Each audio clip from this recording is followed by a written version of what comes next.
Hello everyone, and welcome to the second of our Coping with COVID webinars for seniors, a series of 4 webinars which are an initiative of the councils in the Northern Sydney region and the Resilience Centre in Epping.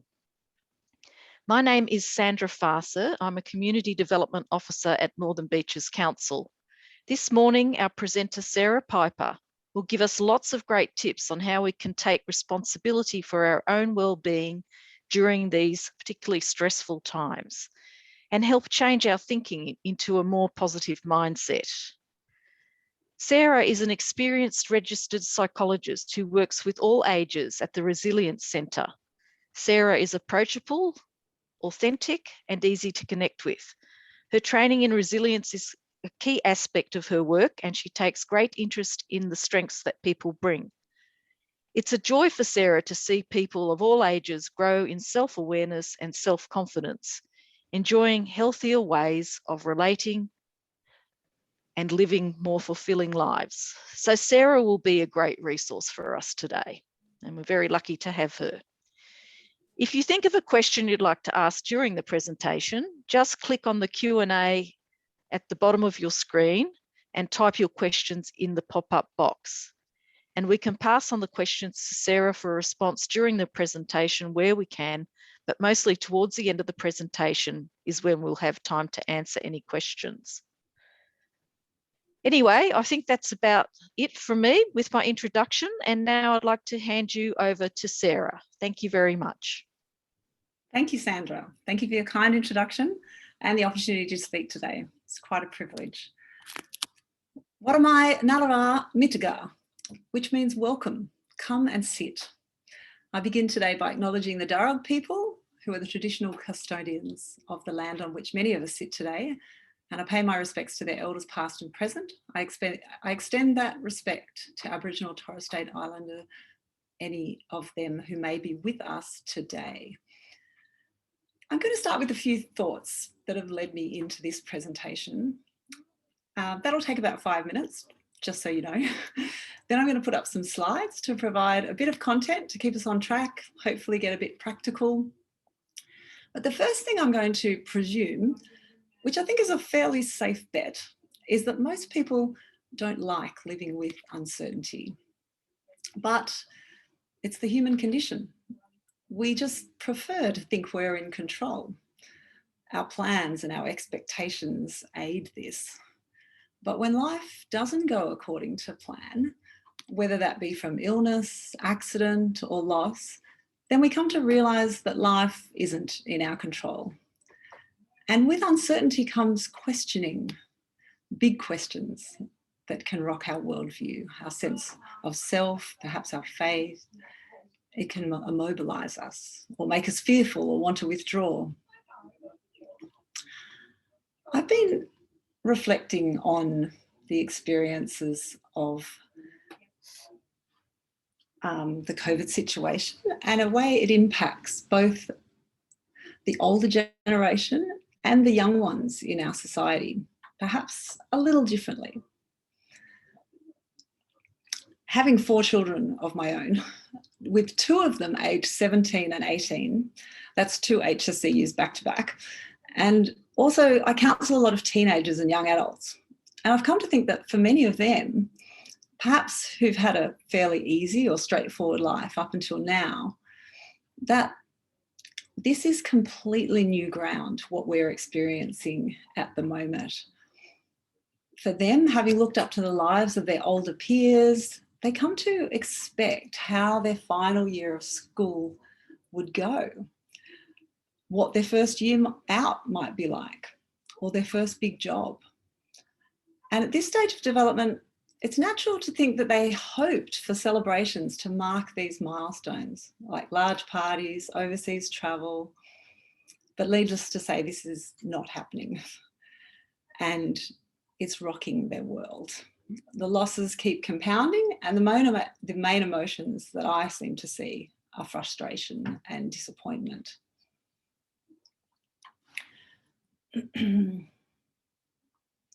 Now, since I'm only turning 50 this year and my grey hair only occupies 10% of my hair so far, I can't claim to be in the older generation yet. However, I imagine many people born before the 60s might be getting close. I wonder how many of you had parents who were involved in either of the world wars. And for the younger amongst you, the Vietnam War. I can't even fathom the uncertainty that you would have lived with. The not knowing when it would all end, when Dad would be home, the fear of that telegram bearing bad news, the huge changes in work for women, and the pressing need for anyone to earn an income. If you experienced any of that, then I imagine uncertainty is not a new thing for you. Perhaps as the years went on and the world perhaps felt more stable, you distanced yourself from those difficult years. And now uncertainty is upon us again, this time in the form of a pandemic. Yet I'm guessing you're much better prepared, whether that be from living through historical events like a war, or whether that be from a myriad of personal circumstances in your own lives that have taught you that nothing is for sure, that life is fragile, and we can't truly know what will happen from one day to the next, and that to enjoy each day whilst we have it is the recipe for contentment. So how do we find contentment in the midst of uncertainty? Or if that's too high a bar, how do we simply live with it? Today, I'd like to propose that a lot of it comes down to resilience. There are many factors that help make us resilient, some of which I may touch on today, but I'm sure you'd all agree that often it is the experience of hardship or suffering, things not going as planned, that grows our ability to be flexible and give us skills in managing tough times. This is why, in some ways, you seniors have got it all over the young ones. COVID-19 and everything that has come with it has given us a whole new world to navigate, and resilience is key. A few things that I think can help us to be more resilient are the points that I'm going to be building on today. And they are acceptance, optimism, hope, and looking outwards. But before we do that, let's just take a minute to hear some of your comments in the chat. I'm going to share my screen in a minute because I'm interested to get your thoughts on the generational impact, particularly how you feel our current times of uncertainty are affecting your generation. What makes it different for older people? In some senses, a lot harder maybe, and in some senses a little easier perhaps. What do you think?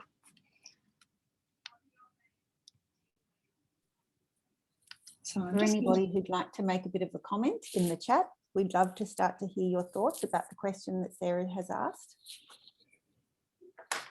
Our first comment, Sarah, is isolation is a huge problem. Yes. Yes, it is. Can everybody see my screen there? Yes. Okay, so that's for the chat.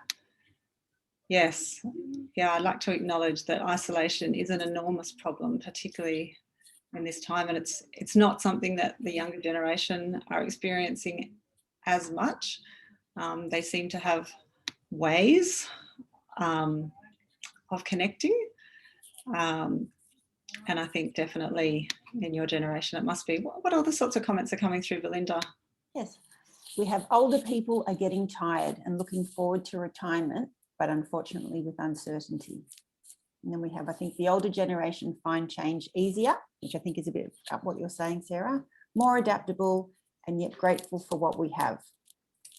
Another says we are a very compliant group. Another says technology is helping us to stay in touch. And then I believe that many older folk who lack fast internet skills are feeling isolated. Another says it becomes very lonely when you have no partner. Yeah. Comments spanning a whole range of things. Yes. We have more. Many are carers who are not able to access respite. Yes. Social activities have moved to online spaces, which can be difficult for older people to navigate. And while missing contact with family, I am finding the restrictions allow my husband and I to have a slow life, as we have medical conditions that are difficult to manage in an otherwise busy life. Yes. Thank you. Thank you. Thank you for everybody who's able to put something in the chat and share your experience. I'm sure it's good for everyone here to who's sitting and listening to hear all your comments, to especially feel that you're not alone in this. And perhaps just on that last line on the slide, it says, think of your own uncertain times throughout your life. I think perhaps, yes, it's useful perhaps as I'm going through today to think of how it could be applied. I had to think quite hard about my own experiences of uncertainty as well to prepare this talk. And yeah, and I was thinking of various times after I had my first child. I had a very difficult time, and you know, we've lived in other parts of the world in which uncertainty has definitely been a part of that. We lived in the Balkans for a while, where the first month we spent with a bag packed at the door, because that was in threat of war at any moment, and so we needed to have a bag packed at the door at all times. So there were some uncertain moments for me, just to name a few. We have more, Sarah. More? Yes, many more. Oh, would you like to hear them? Yeah, just a summary, Belinda, because I need to. Yes, sure. So separation from family when living alone. I am missing hugs, but I'm learning new skills and finding new friends daily. Older people have security, possibly of home, and less responsibility to feed a family and pay the mortgage and work. Very different opinions coming through, which is lovely to hear. Another says, I've been a carer for a disabled family member for the past 8 years. Pandemic is only a fraction of what I have had to deal with, but at least now other people understand the isolation. Living alone is the biggest challenge for me now at 60. Social interaction has proven very important to well-being, and older people are not necessarily aware of what is still possible to help them and may not be given accurate info. That's an important one. Yes, getting accurate importance. Yes. So okay, so we might move on for there. So living with uncertainty. These are the points that I'll be covering today, as I said, and we're going to start with acceptance. So acceptance, it's hard. It's very hard. It feels wrong to accept something that just doesn't seem right. We often want to do something to make it right, or at least to decrease our sense of helplessness. If anybody was tuning in last week, Michelle put up the serenity prayer, you know, help me to, help me to control the things I can and to accept the things I can't. But sometimes there's a point, I think, when it comes to acceptance, we have to say, it is what it is, or I don't like it, but I just have to accept it because I can't change it. So acceptance is not approval in any way. It is basically saying it is what it is. We can't change it. Have you ever noticed that when you're trying to fight reality, when you're pushing away, no, lockdown can't go on for another month. No, I can't possibly bear that. The more that we fight with that, the more that we fight with what is reality, it gets very uncomfortable, and we can really struggle these are the times that we really struggle, I think, to find peace, to have any kind of contentment. And fighting reality can increase the intensity of our emotions. But perhaps if we can accept it, we'll reduce the intensity. But how do we do that? Now, I think it's different for everyone. And I've given the question down the bottom, what helps you to accept? And so I just thought I would I'll put up a slide that might help some people in terms of just the way that is taught as for some people. This is a model from a lady called Tara Brach, and it's called RAIN. It's an acronym that stands for recognize, allow, investigate, and nurture. So recognize is to recognize what is going on, recognize what the facts are and what your feelings are about it. But to allow your feelings, because all feelings are valid.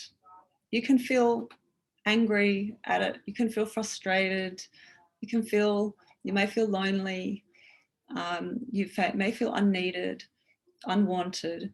Just allow these feelings to be there. Because the more that we press these feelings down, the more that we sort of put them on the shelf or try to distract ourselves because they're uncomfortable, the more we know that these feelings will just keep coming up. So allow those feelings to be there. And in fact, not only allow, we can actually investigate. We can be curious about what that feeling is that's coming up for us. Maybe questioning ourselves, why we might be having that feeling. Maybe validating it for ourselves. Yeah, it's okay to feel lonely. I am lonely. I've been living in this house for a number of years, and I'd love some company. So to investigate those feelings, to validate those feelings, and to nurture oneself with those difficult feelings.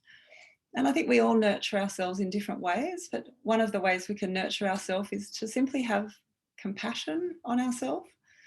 Self-compassion is a really important thing, I think, when it comes to soothing our emotions. And we might nurture ourselves just in various forms of self-care. And I'm sure we all have different ways of caring for ourselves. When we have intense emotions, whether that be to take a walk outside, to get into nature, take a bath, to sit with it, to perhaps journal, as Michelle suggested last week. There's all sorts of ways that we can nurture the feelings that we have. So that's RAIN for you. Now, I'm going to move away from acceptance. I mean, if there's anything in the chat there, Belinda, you might want to just yell it out now in terms of, I think I asked what helps you to accept, just to see if there's some neat tricks or hints that anybody would like to share. If there's not. Just have a beautiful comment, which I think is the feeling of this whole seminar today or webinar today, which is we all need to be willing to accept the things, nature, walking, etc., that we can do, and not dwelling on we can't do. Just remember what we can do. That's so true. That's a lovely summary. Thank you to the person who put that comment in. Okay, so now I'm going to go to the next slide, which it moves me on to my next point, which is about thinking. So the way we think obviously has a huge impact on the way we feel. And there's actually been a lot of studies on optimistic thinking and its ability to actually be kind of like an antidote for people who experience anxiety or depression. Optimistic thinking can be useful in those sort of situations. Not that it's a complete antidote, but it's particularly when it comes to resilience, what they've found in their studies of resilience is that resilient people people who are able to kind of, you know, bounce back, go through difficult things and actually come out on the other side of it, perhaps even stronger. They all seem to have a certain optimism to them, a certain hope, and there's something about that we're not necessarily born with it. I think you'd agree that some people are born with it, but it's certainly something that can be taught, and that comes from a lot of that comes from the work of Martin Seligman, who's a psychologist, I think, in the US, and he's taught a lot of people about some of the basic points about optimistic thinking and how we might do it. So I'm going to do this by giving you an example of pessimistic thinking and optimistic thinking, and then we're going to try to apply it to perhaps a situation that we're in. So listen up as I go through it. I'm just going to kind of go through the way that this model can be explained. Let me just use a simple example to start. It's let's say that you're needing to be on time for an appointment and you can't find a car parking spot. So this is the bad thing that's happened. You can't find a car parking spot as you look when you're on your way to an appointment. So we're going to look at it in these two ways. So the pessimist would think that it's permanent and unable to be changed. So they might say, this always happens. I can never find one when I need one. But then the pessimist, when they can find a car parking space, they go, oh, good, this is only 1 hour parking. But what if my appointment goes longer? Now, also they think kind of globally. That's the pessimistic style of thinking. So a global response sort of says that everything is bad. So they might say, oh, me not being able to find a car parking spot, that just ruins everything. I'm going to be so flustered. But when they find one, they're like, oh, I don't usually get a parking around here, but with everyone in lockdown, the streets are quiet, so I got one. Now, the other thing that happens for the pessimist is that they often think that it's because of them that everything goes wrong. So they might say, it's all my fault. I should have left more time. Why did everything go wrong for me? And when good things happen, the pessimist says, oh, I just got lucky today, but I'm not usually lucky. Okay, so that's the pessimistic style of thinking. Let me move on to the optimistic thinking. Now, in the same situation, can't find a car parking spot. It's just reversed. So the optimist will think, oh, it's just temporary. It'd be like, yes, I found a spot. And, oh, sorry. The temporary situation would be, I'll find one soon. And the good thing that might come out of it, when something good happens, the optimist would think, oh yeah, I found a spot. And for the optimist, when the bad thing happens, it's specific. Oh, I'll know to leave earlier, or I'll know to leave earlier, or take the train, so I can learn from it. And if it would indicate that that's going well, oh, this augurs well for the day. That's good.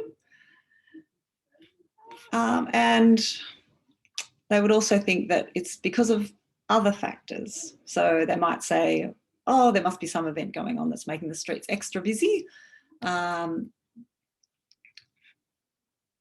Or if they do find a spot, they might just say, oh, great, gee, I'm good at finding sneaky car parking spots.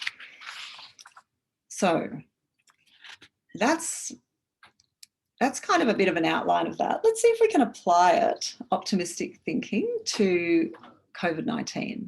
So the cases are going up, the restrictions are tightening.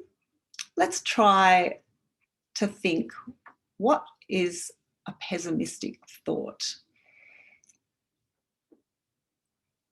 Just have a bit of a think to yourself there. And I might go back to that slide. If we're going to think pessimistically, well, that's a really tricky one. We're going to think pessimistically. We're going to be thinking that it's permanent. So if we're going to think pessimistically, we're going to think that lockdown is going to be lasting forever. We're going to think that it is going to roll out into everything. So therefore, everything is bad. What about the optimistic way of thinking? So the optimistic way of thinking is to think of it as temporary, to not be so global about it, just to be more specific, to kind of almost as much as possible compartmentalize it. Now, I suppose the question here is, what helps to feel calmer? What helps to cope better? And the obvious answer is the optimistic thinking, I think, would be my opinion. Belinda, can I go on to the next slide, or have you got a lot of things coming in the chat there? I've got a lot of lovely little optimistic comments. I'll just read out a few. Fantastic, thank you. And lovely to see that they're coming through even before we're hearing necessarily all of your insights, which is wonderful to see that some of our participants who already think this way. Great.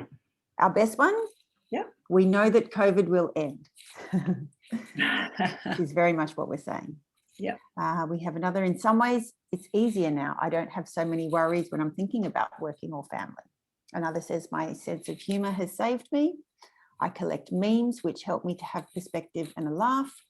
I find that if I have a down day, I sleep on it. And with a new day dawning, I can let the worry go.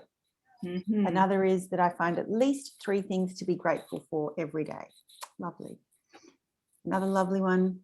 I have a spiritual belief and practice where I experience, and she puts experience in capital letters, the greater cycles of this benevolent universe. So I'm hearing a lot about gratefulness, a lot about humour, and about spirituality too. And somebody says, a pessimist thought would be we're all doomed, but I am an optimist. What helps me in certain facts, especially that other pandemics usually last 3 years, and those occurred without any vaccinations. Oh, thank you. Mm-hmm. Thank you. Okay, I might move on to the next, just to consolidate that learning. We're actually going to do it. Oh, wait a sec. Have I lost that one? I had another slide there. No. Oh, here we go. So let's see if we can apply it again. When bad things happen, how might we think differently? You have family you cannot see for special events, and I'm sure that is the situation of almost all of us. But let's imagine that they haven't been contacting you very much. What is a pessimistic thought about that? What is an optimistic thought? Now, this is a bit of a difficult one. This is stretching things a little bit. So I don't want to talk too much into it. It may be sensitive for some people. But perhaps if somebody can write in the chat a way that perhaps we could have an optimistic thought about that, that might be useful.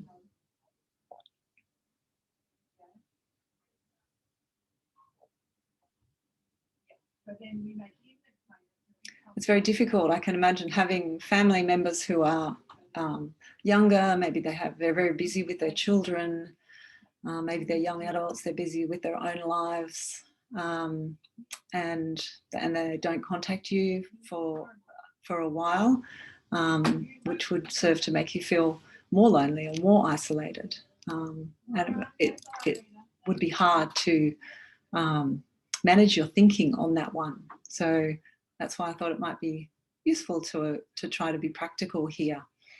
Maybe you can write your own thoughts down, even if you don't want to share them in the chat. Have you got anything coming through, Belinda?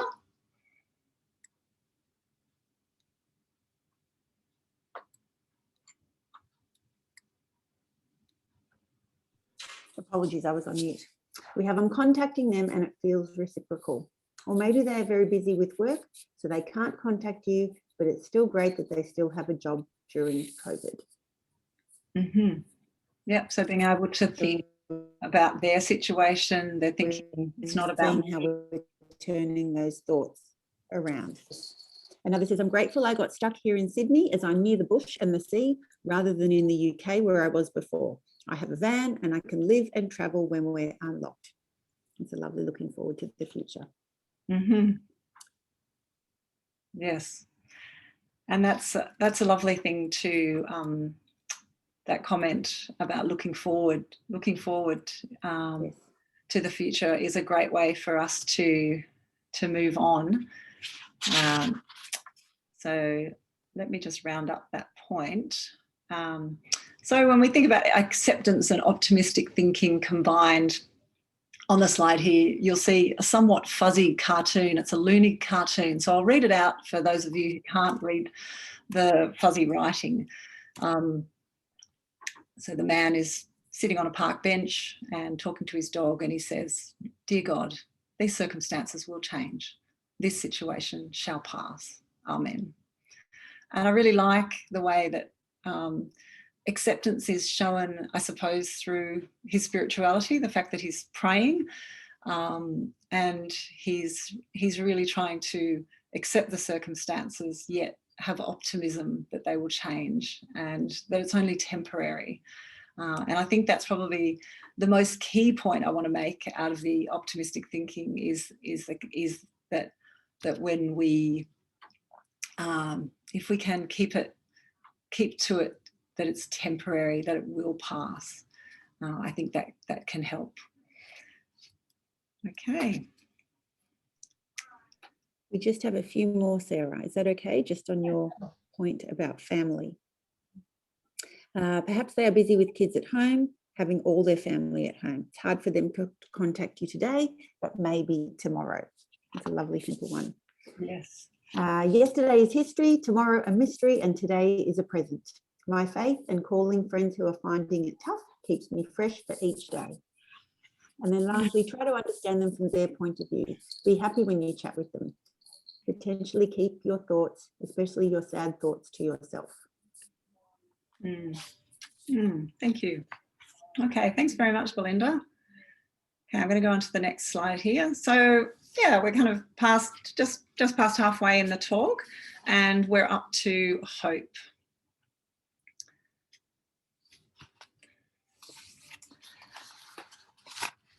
So there's a lot of fear mongering that goes with this pandemic. I'm sure you'll agree. Some of it's justified, some of it is not. And I raise this point because it's important for us to focus on the hope and not the fear. So using our optimistic thinking skills, we have to believe that this problem is temporary, that although it's dragging on, it won't always be this way. We know from experience that things will not stay the same forever. Think about the laws of the earth. It's not static, it's always changing. The ocean in this picture, the sky, the seasons, always changing. Our feelings. Are you feeling the same way right now as you were 3 hours ago? Our feelings change. Our feelings change regularly, often. The feelings that we have now will not be like this forever. Even our circumstances, they all change. And I think in change, there is hope. I think a really good example of hope is what's known as the Stockdale Effect. If you don't know about it, you just take a little bit of a read of the slide. These prisoners were able to think about the future, hope for the future, hope that one day they would get out of there. They didn't know when, they had no idea when, but they just hoped that one day they would get out of there. And in fact, it was said that there were other prisoners who didn't do so well. And they were the ones that kept saying, oh, we'll be out of here by Christmas. Oh, for sure, we're going to have to be out of here by Christmas. But then when Christmas came and went, their spirits just dived. Yet the people who just hoped for this future, the unknown when, they just hoped that one day they were better off. So they never lost their faith. They kept preparing for a positive future. So they kept strong. They did exercises. They kept their physical strength as much as they could in the prison. They developed lots of different strategies for survival, just always thinking about how they could move forward into the future. So I think that's a really nice example of people who had very resilient thinking patterns, and they combined it with hope.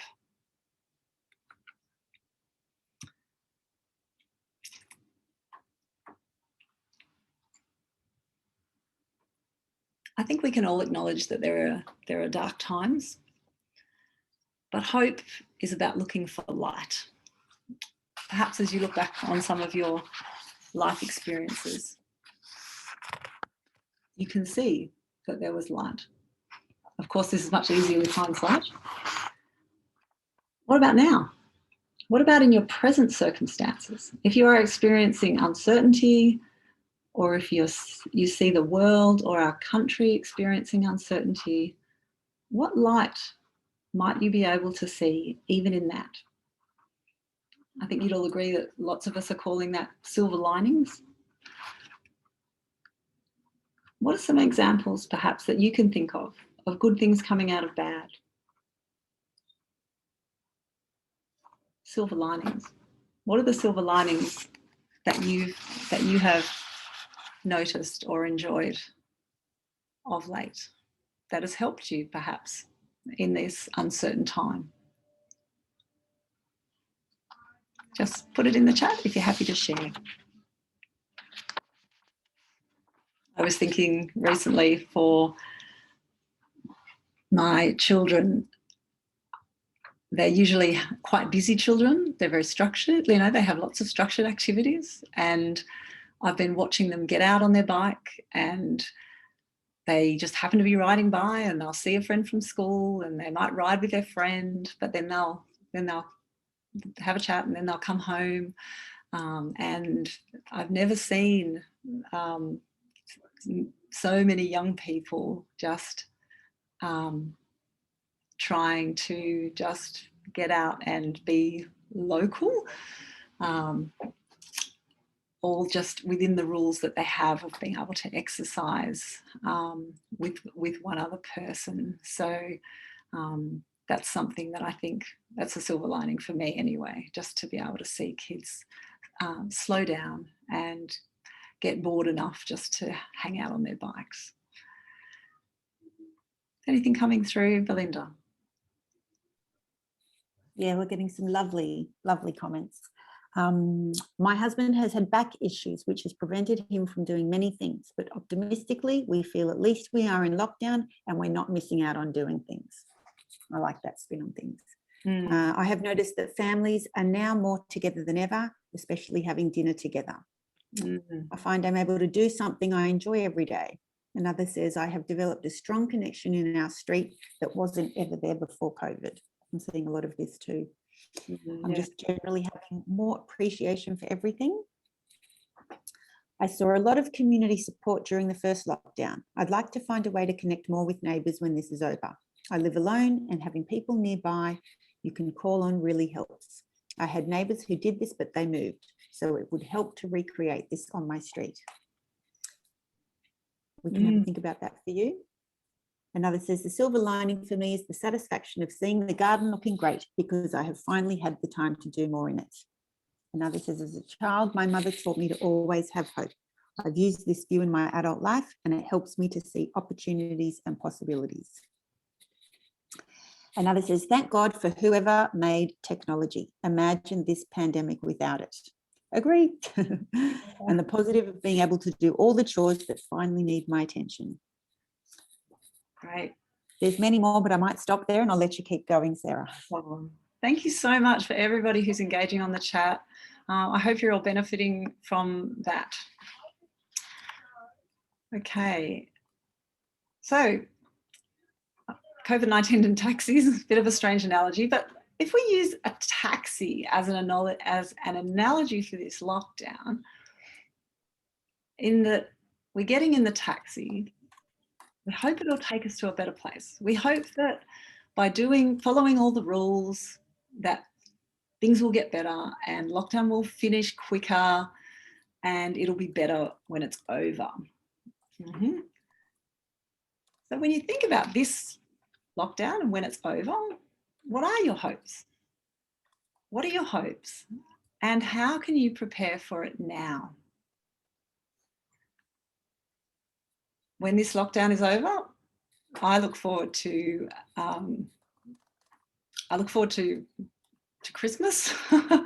I probably shouldn't say that I hope it's be done by Christmas, but I do look forward to, whether it's Christmas or whether it's after, I do look forward to the opportunity to reconnect with my parents in Queensland. So my hope is that we can reconnect soon. How to prepare for it? Just keep in touch. That's all. I wonder if you might have some thoughts, if you want to put anything in the chat.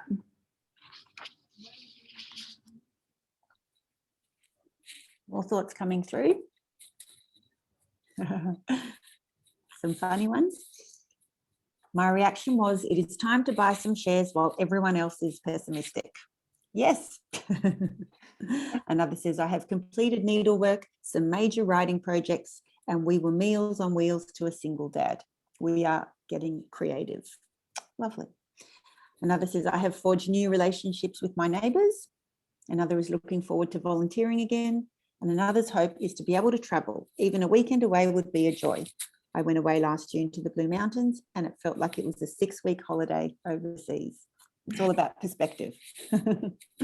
Absolutely. Yes. It will be lovely to be able to roam freely and to get on a plane or drive in the car for a long, just to get out of Sydney. That will be lovely. It's a great hope to have. Perhaps for the people who like to travel,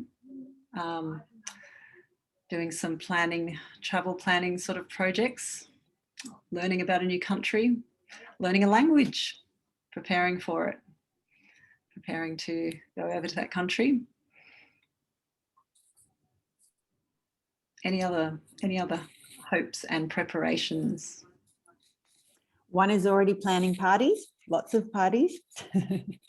And one says that she's going to vow to spend more time with family and friends, but for the moment, just trying to smile, even with the mask, at people that she passes in the street. Yeah. Another who says, I'm 80, I hope to live long enough to see the joy of normality again. And another is just trying to appreciate now the simple things like sitting outside in the sun. Absolutely. Fantastic. Okay, let's keep moving. We don't have too long to go. Okay, this is a favourite quote of mine by Tim Costello, who you may know worked. He was a Baptist minister and he headed up World Vision in Australia. But he's now an author and he's written a lovely book on hope. And I really like this quote that that I've put up on the slide.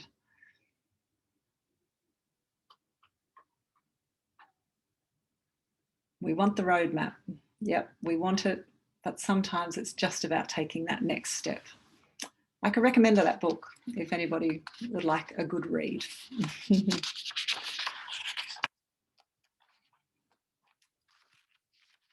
Okay, so going on to the final point of looking outward.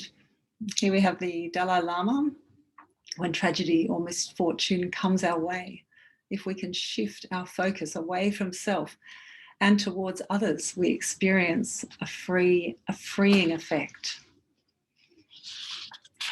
Looking outward is so key, and research tells us again and again that looking outward is a major contributor to both longevity and good mental health, resilience. It is quite a big thing.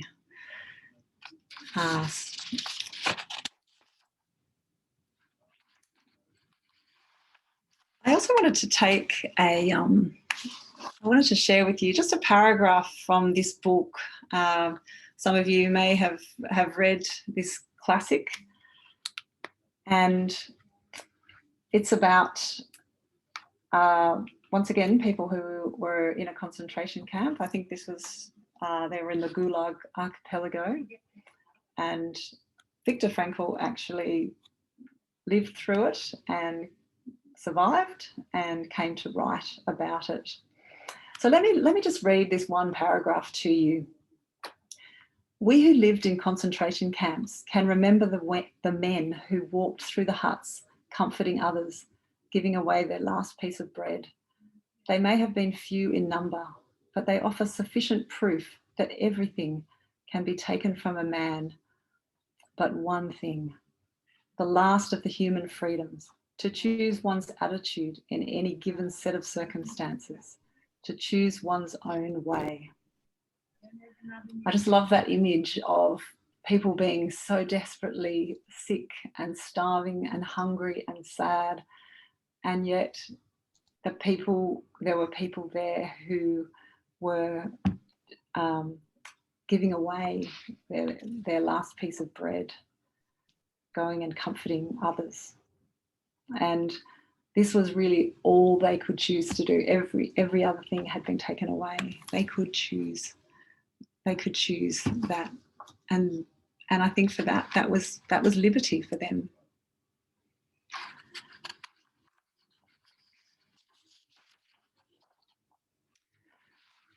Okay, so here we go again, another Looney cartoon. I want to call upon the experience in the room about what helps you to look outward.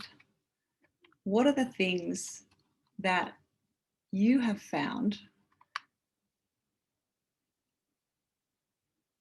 maybe practical things that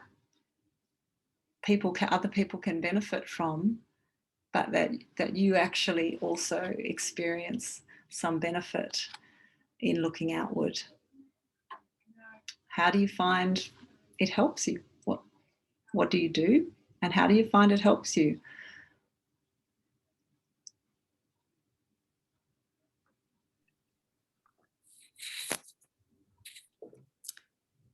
We're having some lovely comments coming through. Somebody has simply and beautifully just written volunteering. Another just sharing their perspective. I think that if anybody has watched the news in the past 24 hours, we can see a lot of stuff happening in other parts in the world. So he's encouraging us to think that if we have it tough in Sydney, to spare a thought for those in other parts of the world. Another has said sharing her knowledge, sharing information to find help. A daily walk, phoning people I have not contacted for a while. Another says she became really burnt out as a carer, but with sharing her experience with others going through the same struggles, it's helpful to the both of them. We have somebody here. I started hugging one tree and I found all the other trees waiting for a hug from me. Another is simply saying, I listen to all the sounds around me. And we have a beautiful example here. I particularly love this film, of the film Life is Beautiful, the Italian film. It's an example of choosing a positive mindset in a negative situation, such as a concentration camp from history. Yes, thank you for that. I'd forgotten about that film. It's a beautiful film.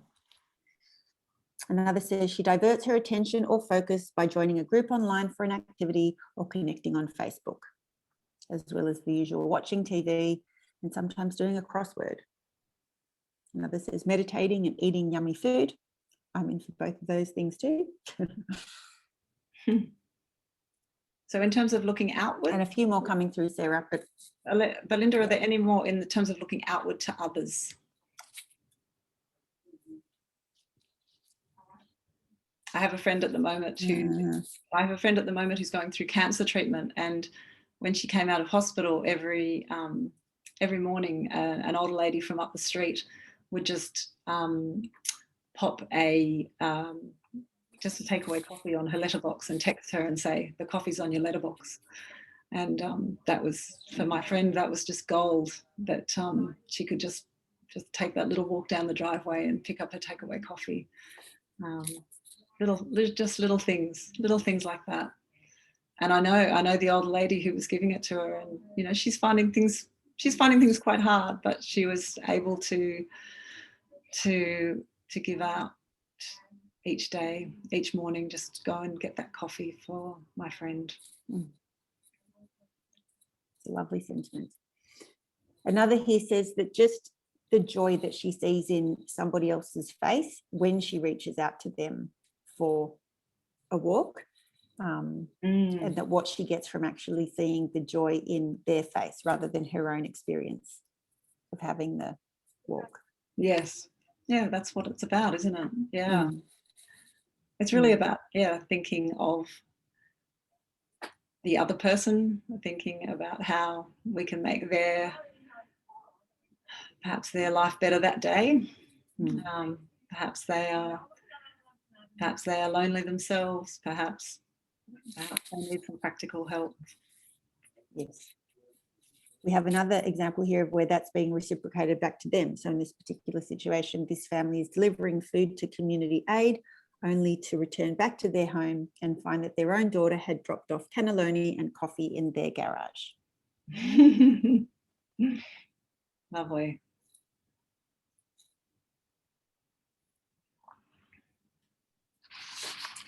Okay. And then lots of other general comments coming through about all the range of things that you've spoken about. But I'll back over to you, Sarah. Yeah, sure. Well, that concludes my 4 points for today. I hope that it's given you some kind of framework in terms of things that might help in dealing with uncertainty, acceptance, optimistic thinking skills, hope, and looking outward. Perhaps there are some things that you're doing really well already, that's just like your natural bent. Or perhaps you've seen some things that you think, yeah, I could try that, or I could do that a bit more. I think my tip would be, if you're really good at one of those things and that is helping you to cope with uncertainty, I would say just keep doing it, because that's working, that's great. But if you're interested to try some of the other things, then that would be a good thing. Okay, well, I'd just like to thank you very much for listening today. I'd like to thank you for participating. And it's been a pleasure, and I hope that you can join us for the subsequent talks in the coming weeks, all about various aspects of surviving these times and using aspects of resilience. Thank you very much for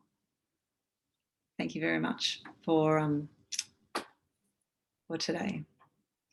Over to you, Sandra.